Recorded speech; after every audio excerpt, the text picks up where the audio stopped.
Assalamualaikum warahmatullahi taala wabarakatuh.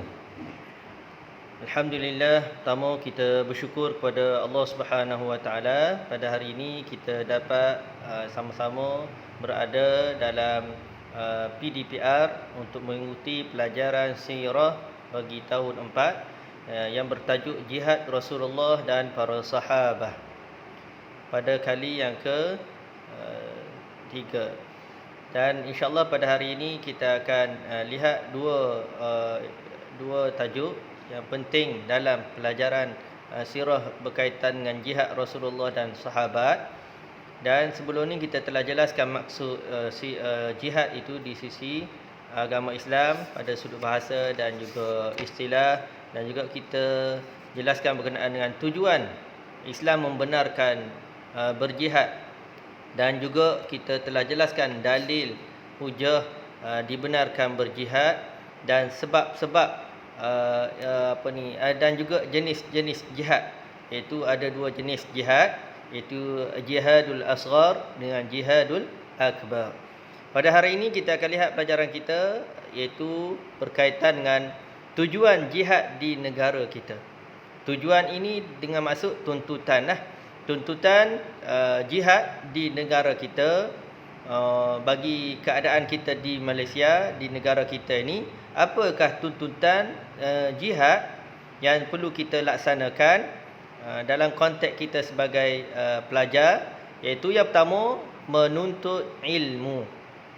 Pertama adalah menuntut ilmu. Belajar itu merupakan jihad. Bila kita kita belajar itu dengan cara bersungguh-sungguh untuk mendapatkan ilmu, sama ada ilmu agama ataupun ilmu duniawi, semua itu dikira sebagai jihad di sisi Islam. Yang kedua, iaitu mencari rezeki. Ini bagi orang yang dewasa yang dah bekerja, maka mereka mencari rezeki itu untuk menyara keluarga mereka, itu juga dikira sebagai jihad. Yang ketiga, membasmi kemiskinan, iaitu kita membantu untuk mengurangkan kemiskinan dalam negara kita. Yang keempat, meningkatkan dan memajukan negara. Ini bagi peringkat pemimpin dan juga kita sebagai rakyat. Sama-sama meningkat dan memajukan negara, itu juga dikira sebagai jihad yang dituntut dalam Islam. Dan yang kelima, memertabatkan negara.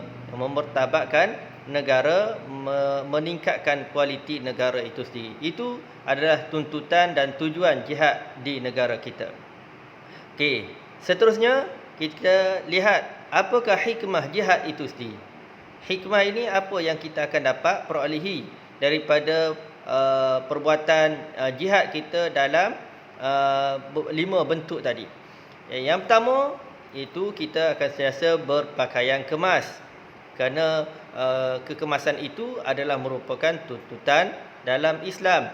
Yang kedua, mendapat ganjaran syurga Allah. Bila kita kita amalkan konsep jihad mengikut keadaan di negara kita ini, kita akan diberi ganjaran syurga oleh Allah Subhanahu wa taala. Kerana Allah janji bagi orang yang melakukan kebaikan, dia akan mendapat syurga. Apa sahaja kebaikan yang dia lakukan. Yang ketiga, mendapat ganjaran syahid di sisi Allah Ta'ala bila mana kita lakukan amalan-amalan yang berbentuk jihad. Yang keempat, berjaya dalam hidup di dunia dan di hari akhirat. Kita termasuk dalam golongan orang yang berjaya, sama ada di dunia ataupun di hari akhirat, bila kita laksanakan tuntutan jihad di negara kita ini. Dan terakhir sekali, kita akan mendapat pertolongan daripada Allah. Kerana setiap amal perbuatan yang baik pasti akan ditolong oleh Allah Subhanahu wa taala. Itu sahaja untuk pelajaran kita pada hari ini berkenaan dengan sirah yang bertajuk Jihad Rasulullah dan para sahabat. Moga-moga ia memberi manfaat dan diberkati oleh Allah Taala. Wallahu alam. Assalamualaikum warahmatullahi taala wabarakatuh.